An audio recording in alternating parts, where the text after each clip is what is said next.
নমস্কাৰ সকলোকে পুনৰবাৰ স্বাগতম জনাইছো আশা কৰো সকলো ভালে আছে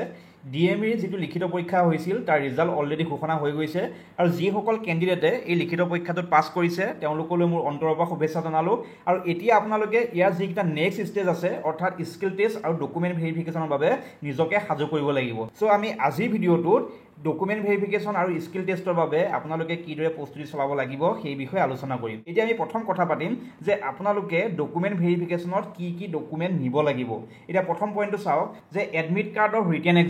ৰিটেন এক্সামৰ যিখন এডমিট কাৰ্ড আছিল সেই এডমিট কাৰ্ডখন আপোনালোকে যেতিয়া ডকুমেন্ট ভেৰিফিকেশনলৈ যাব তাতো এই এডমিট কাৰ্ডখন লৈ যাব লাগিব নেক্সট আহিল ফটো আইডেন্টিটি প্ৰুফ আপোনালোকে ফটো আইডেন্টিটি প্ৰুফ নিব লাগিব যেনে আধাৰ কাৰ্ড নহলে ভোটাৰ আইডি পেন কাৰ্ড নহলে ড্ৰাইভিং লাইসেন্সৰ ভিতৰত কিবা এখন আপোনালোকে as a photo identity proof হিচাপে লৈ যাব লাগিব নেক্সট আহিল ডেট অফ বাৰ্থ প্ৰুফ আপোনালোকৰ ডেট অফ বাৰ্থ প্ৰুফ হিচাপে বাৰ্থ সাৰ্টিফিকেটখন বিচাৰে যদি বাৰ্থ সাৰ্টিফিকেট কাৰোবাৰ নাথাকে তেনেহলে চিন্তা কৰিবলগীয়া একো নাই আপোনালোকে ক্লাছ 10 ৰ যিখন পাছ সাৰ্টিফিকেট মেট্ৰিকৰ যিখন পাছ সাৰ্টিফিকেট সেইখন as a date of birth proof হিচাপে লৈ যাব পাৰিব আৰু ইয়াৰ লগতে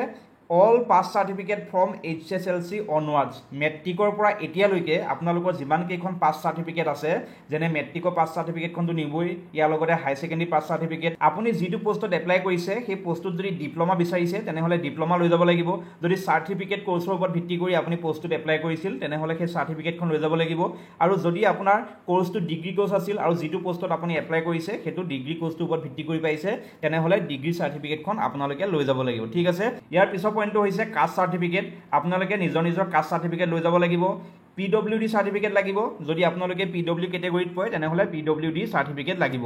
valid employment exchange registration certificate আপোনালোকৰ যিখন এমপ্লয়মেন্ট এক্সচেঞ্জ ৰেজিষ্ট্ৰেচনৰ সাৰ্টিফিকেট আছে সেই সাৰ্টিফিকেটখন আপোনালোকে লৈ যাব লাগিব কিন্তু ইয়াত এটা কথা মন কৰিবলগীয়া যাতে আপোনালোকৰ সেই সাৰ্টিফিকেটখন এক্সপায়াৰ্ড হোৱা নাই সেইটো আপোনালোকে এবাৰ ভালদৰে চাই যাব ঠিক আছে ইয়াৰ লগতে two recent passport size photograph আপোনালোকে নিজৰ দুখন পাসপোৰ্ট সাইজৰ ফটোগ্ৰাফ লগত লৈ যাব লাগিব আৰু এটা ইম্পৰ্টেন্ট পইণ্ট যে আমাৰ কিছুমান পোষ্টৰ ক্ষেত্ৰত আমি ৰেজিষ্ট্ৰেচন সাৰ্টিফিকেটখন লৈ যোৱাটো বাধ্যতামূলক সেই পোষ্টসমূহ কি ষ্টাফ নাৰ্ছ আৰু ষ্টাফ নাৰ্ছ ইন ক্ৰিটিকেল কেয়াৰত যিসকলে এপ্লাই কৰিছে তেওঁলোকে Assam nurses মিডৱাইফছ and health visitor কাউন্সিলৰ যিখন আমাৰ ৰেজিষ্ট্ৰেচন সাৰ্টিফিকেট আছে সেইখন লৈ যোৱাটো নিতান্তই প্ৰয়োজনীয় ইয়াৰ লগতে যিসকল ক্যান্ডিডেটে এএনএম পোষ্টৰ বাবে এপ্লাই কৰিছিল তেওঁলোকে আপোনালোকৰ যিখন Assam nurses মিডৱাইফছ and health visitor কাউন্সিলৰ যিখন আমাৰ ৰেজিষ্ট্ৰেচন সাৰ্টিফিকেট আছে সেইখন লগত লৈ যোৱাটো বাধ্যতামূলক ঠিক আছে ফাৰ্মাসিষ্টৰ ক্ষেত্ৰত আপোনালোকৰ যিখন আসাম ফাৰ্মাসি কাউন্সিলৰ ৰেজিষ্ট্ৰেচন সাৰ্টিফিকেট আছে সেইখন আপোনালোকে নিবই লাগিব ডেন্টেল হাইজেনিষ্ট আৰু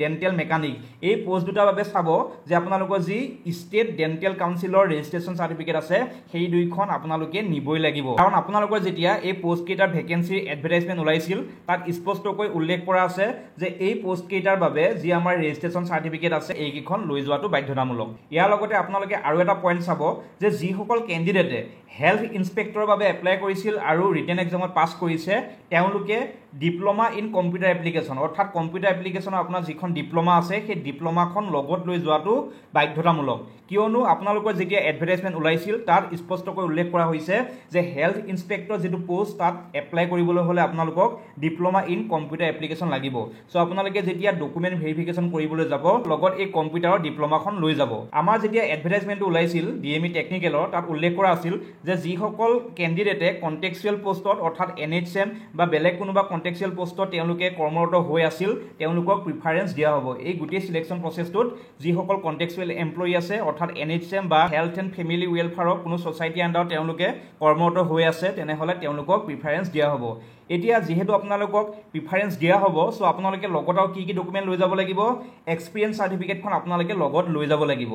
এক্সপেৰিয়েন্স সাৰ্টিফিকেটখন নিলেহে গম পোৱা যাব যে আপোনালোকে কন্টেক্সুৱেল এমপ্লয়ি হয় অৰ্থাৎ এনএইচএমত আপোনালোকে কাম কৰি আছে সো আপোনালোকে এক্সপেৰিয়েন্স সাৰ্টিফিকেটখন লগত নিবলৈ একেবাৰে নাপাহৰিব এনওসি মেইনলি আপোনালোকে ক'ৰ পৰা উলিয়াব লাগিব আপোনালোকে নিজৰ ডিস্ট্ৰিক্টৰ জয়েন্ট ডাইৰেক্টৰ অফিচৰ পৰা এনওসিখন উলিয়াই ল'ব আৰু লগতে এক্সপেৰিয়েন্স সাৰ্টিফিকেটখন উলিয়াই ল'ব আৰু এটা পইণ্ট আপোনালোকে মন কৰিব যে ষ্টাফ নাৰ্ছৰ যিটো আমাৰ ক্ৰিটিকেল কেয়াৰ পোষ্ট ওলাইছিল তাত এডভাৰটাইজমেন্টতে আমাৰ উল্লেখ কৰা আছিল যে আপোনালোকে এই পোষ্টটোত এপ্লাই কৰিবলৈ হলে আইসিইউত মিনিমাম 1 বছৰ কাম কৰা এক্সপেৰিয়েন্স লাগিব আৰু ইয়াতে মই এইটো স্ক্ৰীনশ্বটটো দেখাই দিছোঁ। পইণ্ট বিটো চাব যে minimum 1 year working experience in ICU বা ক্ৰিটিকেল কেয়াৰ ইউনিট। ঠিক আছে, চ' আপোনালোকে ICU বা ক্ৰিটিকেল কেয়াৰ ইউনিটত মিনিমাম 1 বছৰ কাম কৰা অভিজ্ঞতা লাগিব আৰু ইয়াৰ লগতে আপোনালোকে ICUত যে 1 বছৰ কাম কৰিছে তাৰ এক্সপিৰিয়েঞ্চ চাৰ্টিফিকেটখন লৈ যাব লাগিব, তেতিয়াহে আপোনালোকে এই পোষ্টটোৰ বাবে ভেলিড হ'ব। ঠিকে আছে, এইখিনিলৈকে বুজি পালে? এতিয়া আপোনালোকে যিবোৰ ডকুমেণ্ট লৈ যাব সেই ডকুমেণ্টসমূহ অৰিজিনেল লগত লৈ যাব লাগিব, কাৰণ তেওঁলোকে অৰিজিনেলসমূহ চাব আৰু তাৰ লগতে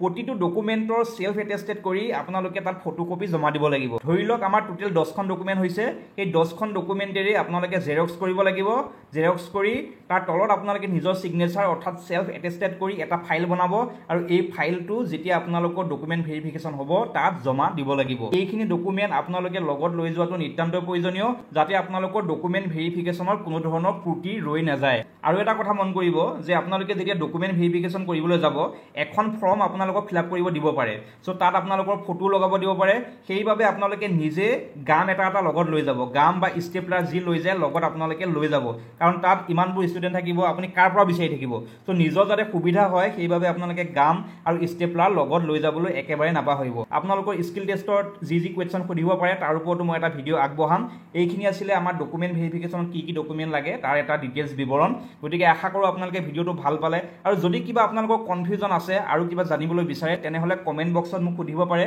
আৰু যিসকলৰ লগত মোৰ ফোন নম্বৰ আছে তেওঁলোকে হোৱাটছআপতে অলৰেডি মোক সুধি আছে, আৰু যদি কিবা আপোনালোকৰ প্ৰব্লেম থাকে হোৱাটছআপত আপোনালোকে মোক সুধিবলৈ পাৰিব। আজি ভিডিঅ'টোত ইমানেই আছিল। যদি আপোনালোকে মোৰ চেনেলটোত প্ৰথমবাৰ আহিছে তেনেহ'লে ছাবস্ক্ৰাইব কৰিবলৈ একেবাৰে নাপাহৰিব, আৰু আপোনালোকৰ লগৰ বা পৰিয়ালৰ কোনোবাই যদি এই পৰীক্ষাটোত পাছ কৰিছে তেনেহ'লে নেক্সট ষ্টেজৰ বাবে আপোনালোকে মোৰ চেনেলটো তেওঁলোকলৈ শ্বেয়াৰ কৰি দিব। আজিলৈ ইমানেই, ধন্যবাদ।